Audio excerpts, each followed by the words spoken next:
جس میں اللہ نے آپ سے فرمایا کہ آپ کافۃ للناس، جب آپ کو کہا گیا تو ہم کو اس بات کا یقین ہو گیا کہ یہ آیت ہم پہ اتری ہے، رسول اللہ پہ نہیں اتری۔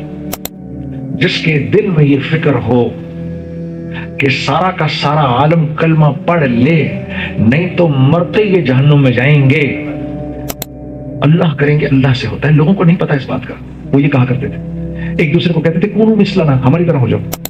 آج یہ معاشرے میں یہ جتنے بھی گناہ ہو رہے ہیں، اس کی بنیاد کیا ہے؟ اللہ کی ذات کے استحضار سے دل خالی ہے، یہاں اللہ نہیں ہے، چیزوں سے ہوتا ہے۔ سب سے بڑا حادثہ ہے کائنات کا، قوم عاد کس وجہ سے برباد ہوئی تھی؟ یہی وجہ تھی۔ یہ ماڈرن زمانہ ہے، ماڈرنائزیشن کا زمانہ ہے، ٹھیک ہے نا؟ مردوں کی مردوں سے شادیاں نہ ہو۔ ہم تو کلمہ پڑھ کے بھی مفہوم سے ناواقف ہیں کہ اس کا بیسیکلی مطلب کیا ہے؟ لا الہ الا اللہ محمد رسول اللہ کا مطلب کیا ہے؟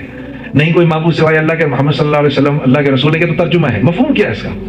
یہ کلمہ میرے سے ڈیمانڈ کیا کر رہا ہے؟ میں نے پڑھ تو لیا، یہ میرے سے کیا چیز مانگ رہا ہے؟ یہ میرے سے کیا چیز ایکسپیکٹ کر رہا ہے؟ یہ ڈاکٹر ہیں، یہ کہتے ہی آپ اور میں سمجھ جائیں گے کہ ان کی زندگی کے اندر کون کون سی محنتیں ہوئی ہوئی ہیں۔ یہ کسی میڈیکل کالج گئے ہوں گے، وہاں پر جا کے یہ ٹیچرز سے پڑھے ہوں گے، یہ وہاں پر جا کر انہوں نے لیبز اٹینڈ کی ہوں گی، انہوں نے پیشنٹس دیکھے ہوں گے، انہوں نے کسی کتابیں پڑھی ہوں گی۔ یہ بھی کچھ عرصے کے بعد اگر ذرا سا کورس اور آگے کرنا ہے، سرجنز بن جائیں گے صرف یہ کہنے سے کہ یہ ایک ڈاکٹر ہے۔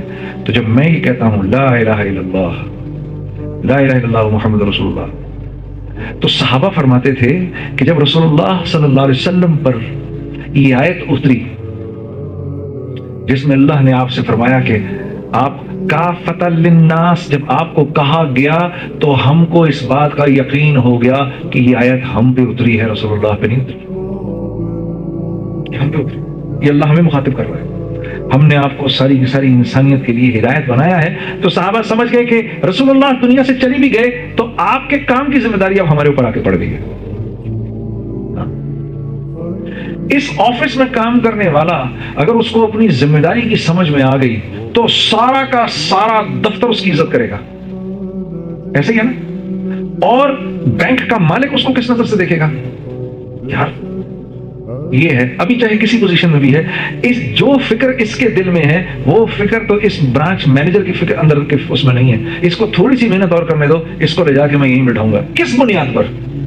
کس بنیاد پر؟ اس کی فکر کی بنیاد پر۔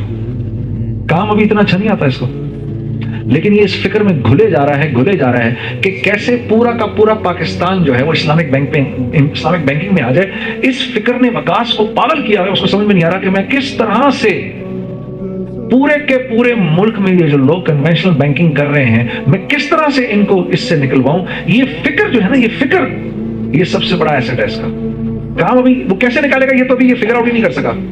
اس بنیاد پر یہ بینک کے چیئرمین کے آگے ایک ویلیو رکھتا ہے وہ مسلمان جس کے دل میں یہ فکر ہو کہ سارا کا سارا عالم کلمہ پڑھ لے نہیں تو مرتے یہ جہنم میں جائیں گے۔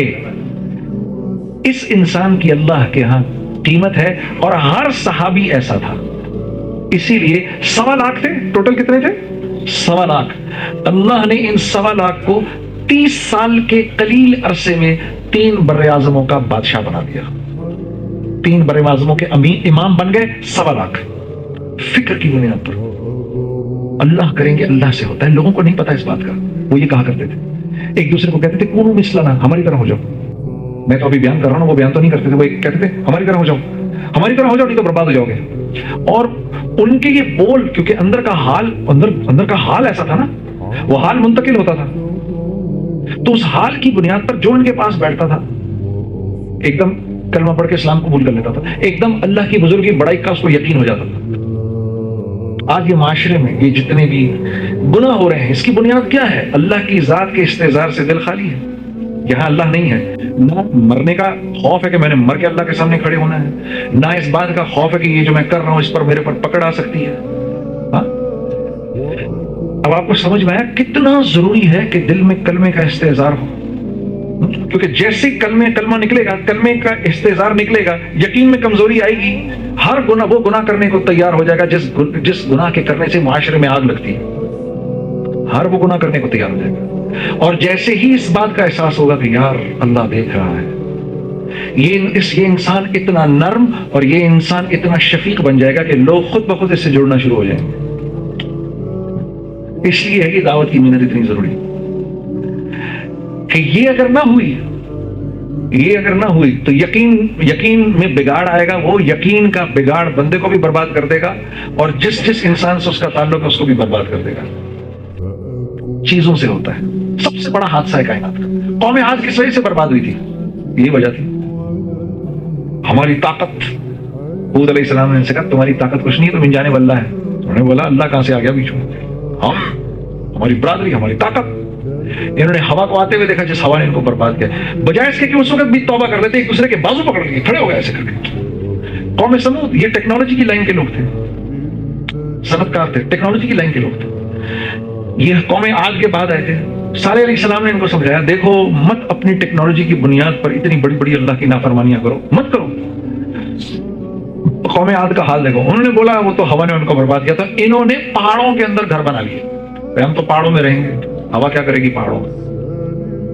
ایک چیخ نے برباد کر دیا. قوم لوط، یہ ماڈرن زمانہ ہے، ماڈرنائزیشن کا زمانہ ہے، ٹھیک ہے نا. مردوں سے شادیاں کرو، عورت کو ننگا کر دیا. بالکل کیا فرق پڑتا ہے جی؟ دیکھیے نا، پردہ تو دل کے اندر کا پردہ ہے نا جی. پردہ تو دل میں ہوتا ہے جی، سر پہ تو نہیں ہوتا نا. عورت نسواں کی آپ عورت کو وہ کر رہے ہیں، یہ کر رہے ہیں، وہ کر رہے ہیں فلاں. یہ باتیں قوم لوط میں ہوتی تھی. باقی قوموں پر ایک عذاب آیا، قوم لوط پر 5 عذاب آئے ایک ساتھ. بے حیائی کا ستباب اللہ براہ راست کرتا ہے، خود کرتا ہے. جو کچھ سنا گیا اللہ پاک اس پر عمل کرنے والا اور آگے لوگوں تک پہنچانے والا بنائے.